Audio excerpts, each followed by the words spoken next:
اعوذ باللہ من الشیطان الرجیم بسم اللہ الرحمن الرحیم ان اللہ یامر بالعدل والاحسان، بے شک اللہ حکم دیتا ہے انصاف کرنے کا اور احسان کرنے کا۔ میں ہوں international palmist, astrologer and advocate M A Shahzad Khan. آج کا پروگرام عمران خان صاحب کے حوالے سے، سزا ہو گئی عمران خان صاحب کو، بشرا بی بی صاحبہ کو، توشہ خانہ 2 میں آگے کیا ہوگا اور کون سی سزائیں آنے والی ہیں، یا خان صاحب کی رہائی آنے والی ہے؟ سہیل افریدی صاحب کہاں چلے گئے؟ ایڈی وڈی سزا ہی تے سہیل افریدی کا بیان ہی کوئی نہیں آیا، کہاں چلے گئے؟ سب سے پہلے یاد رکھیے گا، میں نے ایک بات کی تھی کہ 7 اکتوبر کو 2025 7 اکتوبر کو سپر مون لگا ہے۔ اس سپر مون میں 7 اکتوبر سے 14 اکتوبر تک عمران خان صاحب کوئی بھی جذباتی فیصلہ نہ کر لیں، کوئی بھی غلط بات بتا سکتا ہے، کچھ کہہ سکتا ہے، وہ فیصلہ نہ کرے۔ خان صاحب نے علی امین گنڈا پور صاحب کو رخصت کر دیا۔ میں نے کہا یہ تو غلط ہو گیا، 1/12 کے کھانے کے مالک تھے علی امین گنڈا پور صاحب، عمران خان صاحب 1/12 کے کھانے کے مالک ہیں، اور یہ تو دور ہی 1/12 کا 21ویں صدی۔ تو یہ جو ہیں فیصل افریدی، یہ جو سہیل افریدی صاحب جو ہیں 1/3 کے ہیں، یہ بوجھ نہیں اٹھا سکیں گے عمران خان صاحب کا۔ میں نے کہا یہ سہیل افریدی صاحب خود چل لے، بڑی بات ہے، پارٹی کیا چلائیں گے یا خان صاحب کو کیا باہر نکالیں گے؟ 1/3 کے کھانے کے مالک ہے، اس کا مطلب ہوتا ہے اڑ جانا۔ میں کہا دیر پار نہیں نظر آ رہے۔ خیر 5 نومبر کو مریخ سیارہ غروب ہوا، اس نے اب جو رائز ہونا ہے ایسٹ سے 26 مارچ 2026 کو، ایسے۔ اب ایک تو یہ عمران خان صاحب کا جو سیارہ ہے ڈوب گیا ہے، دوسرا جو سیارہ ہے اسے مشتری کہتے ہیں، جو خان صاحب کا جوپیٹر، جو کیا کہتے ہیں گرو، جسے کہتے ہیں گرو سیارہ، وہ بھی ریکٹوگریڈ ہے، اس نے سیدھا ہونا ہے 11 مارچ 2026 کو، خان کا دوست سیارہ۔ تو میں نے کہا تھا پی ٹی آئی کے جو اس وقت باہر ہیں لوگ، ذرا تحریک سے یا احتجاج سے یا اگریسو گفتگو سے پرہیز کریں، کو راستہ نکالیں مذاکرات کا، نہیں تو بڑیاں سزاواں اور آ جائیں گی۔ کہا تھا میں نے، پیشن گوئی میری پوری ہوئی، میں خوش نہیں ہوں کہ میری پیشن گوئی پوری ہو گئی، کو میں تمالا نہیں پا رہا۔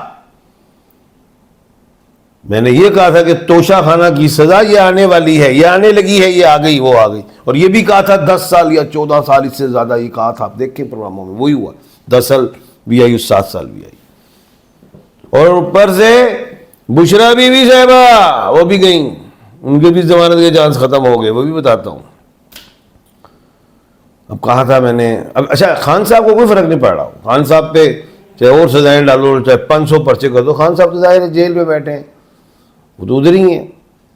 یہ تھوڑی کہ وہ اور کوئی جیل میں کوئی اور مشکلات آ گئی، کچھ چکی بھی پیسیں گے، وہ صرف لکھا ہوتا ہے، یہ نہیں ہے ایسے کہ کیا مشقت ہوتا ہے، یہ نہیں کہ مشقت کرائیں گے، ایسا نہیں ہے، وہ تو بیٹھے ہیں خان صاحب، اس میں کوئی مسئلہ نہیں۔ مسئلہ یہ ہے جو باہر ہیں، جو خان صاحب کے حامی ہیں، جو سیٹوں پہ بیٹھے ہیں، وہ کیسے نکالیں گے خان کو؟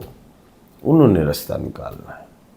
رستہ نکالنے کا ٹائم پہلے بھی کہا تھا، 15 جنوری سے لے کے 15 جنوری کو 2026 کو خان کے کیا جو ہاروسکوپ ہے اس کے 10th ہاؤس میں وینس بھی ملے گا آپ کو 15 جنوری کے بعد سارا کچھ ہی، اور سن بھی نظر آئے گا، ادھر مارس بھی آئے گا، کوئی ڈائلاگ وغیرہ کریں، کوئی خان کو نکالیں اور احتجاجی سیاست سے گریز کریں، کیونکہ خان صاحب پھنسے ہوئے ہیں اس وقت، سیر تو کر رہے ہیں جو سیٹوں پہ بیٹھے ہیں پی ٹی آئی میں، جو بھی انہیں تو نہیں فرق پڑے گا نا، وہ تو باہر ہے، اب سہیل افریدی صاحب کو دیکھا نا، میں سہیل افریدی صاحب کی بات کروں نا، کے پی کے وزیر اعلیٰ ہیں، کوئی آیا جو سزا آئی، کوئی بیان ہے کے پی کے وزیر اعلیٰ کا؟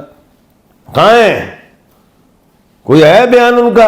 اتنی بڑی وہ سیٹ لے کے بیٹھے ہیں، کیا مطلب؟ اگر ادھر علی امین ہوتے تو بیان بھی ہوتا اور وہ خان سے ملاقات بھی کرتے. اتنے کمزور وزیر اعلیٰ ہے یہ سہیل افریدی 1/3 کے کھانے کے مالک. میں نے کہا خود چل لیں بڑی بات ہے، پرچے بھی کٹوائے ہوئے ہیں، ابھی کہیں آنا جانا ہے حفاظتی بیل سے جائیں گے، اور خان سے ابھی تک ملاقات نہیں ہوئی. تو پیشن گئی پھر میری پوری کی کمزور وزیر اعلیٰ. اب آپ سمجھتے ہیں کہ شاید خان صاحب دماغ نو پتہ نہیں کی ہو گیا ہے. میں نے کوئی کہانیاں تو نہیں سنانی نا آپ کو، ٹرک کی بتی کے پیچھے تو نہیں لگانا جو آپ اب مجھے بعد میں کہا جی جھوٹ بولتے ہیں خان صاحب، وہ ہے جی کوئی بڑیاں بڑیاں گلا. میں نے کہا سن لو پھر اے ہونے لگا. اب اگلی بات سن لیں کیا ہونا ہے. اور اگر احتجاج ہوئے، کوئی اور پہلے بھی کہا تھا احتجاج نہ کرنا، منگل دفعہ 144 حرکت میں آ جاتی، پرچے ہو جائیں گے. 400 پرچے کٹوائے. میں نے کہا تھا پہلے پیشن گوئی کرتی تھی 3 دن پہلے. میں کہا پرچے آ رہے ہیں مجھے نظر. اب ایک اور سن لو، جی ایچ کیو 9 مئی آنا ہے، جس میں سزا زیادہ سے زیادہ عمر قید اور کم سے کم 10 سے 14 سال. یعنی راستہ نکالو، راستہ کہہ رہا ہوں، نئے بھی سزا آ جانی ہے. ایک اور سن لو، اس کے بعد جنا ہاؤس لاہور کا 9 مئی وہ بھی آ جانے ہے. ابھی اس کا چلان نہیں گیا عدالت میں، لیکن جی ایچ کیو کا گیا ہوا ہے. بتا رہا ہوں، صاف کہہ رہا ہوں، پیشن گوئیاں کر رہے ہیں. میں پیشن گوئیاں، ایگریسو گفتگو کر کر کے باہر کا جو سوشل میڈیا جو کہتے وہ انج ہو گیا، وہ انج کر دیا گے. لو خان صاحب اور سزائیں آ گئی. ابھی اور رہیں گی. محبت کی، شائستگی کے ساتھ گفتگو کرو. ہمارے ملک کی سیاست بڑی ظالم ہے، سنیو بڑی ظالم ہے سیاست، بندہ کھا جاندی ہے.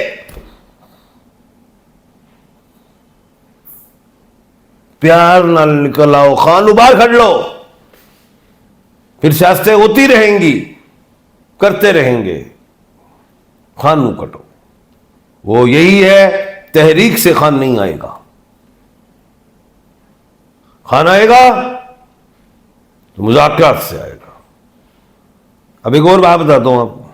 ایک پیشن گوئی کی تھی میں نے کہ جہانگیری صاحب جسٹس جا رہے ہیں، گئے. ان سے پہلے 2 جسٹس صاحب گئے سپریم کورٹ سے، جسٹس منصور علی شاہ صاحب، جسٹس اطہر من اللہ صاحب. اگر یہ کیس ان کے پاس آتے تو خان صاحب بری ہو گئے تھے. اب ہائی کورٹ میں گئے. اب یہاں سے جو سزائیں جاؤ گے نا ہائی کورٹ، جاؤ گے نا، کیا ہوگا جو میں دیکھ رہا ہوں. سن لو، مجھے 2-3 استعفے یا ٹرانسفریں نظر آ رہی ہیں. کوئی بلوچستان ہی نہ ٹرانسفر ہو جان جسٹس صاحبان کی. اگر ٹرانسفریں ہو گئی تو استعفے، نہیں تو ویسے استعفے. مجھے کچھ ایسی چیزیں نظر آ رہی ہیں. پیشن گوئی آ گئی میری. میں پھر کہہ رہا ہوں کہ راستے بند ہوتے جا رہے ہیں. خان صاحب کے پہلے ہی بند ہیں. 500 پرچہ اور بعد ہو پھر بھی وہ بند ہیں. ایک پرچے تو رکھو گے تا بھی وہ بند نے. اور مسئلہ انہوں نے کڈنا ہے.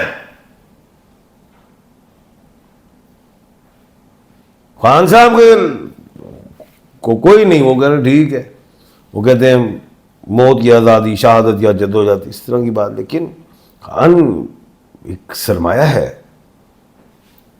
اس کو نکالنا ہے، اور وہ آپ کی دعاؤں سے نکلیں گے. قانون کو ہاتھ میں مت لیں اور ریڈ لائن کو کراس مت کریں.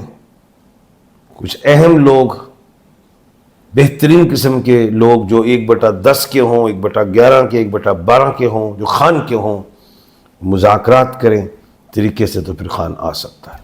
یہ ایک طریقہ ہے.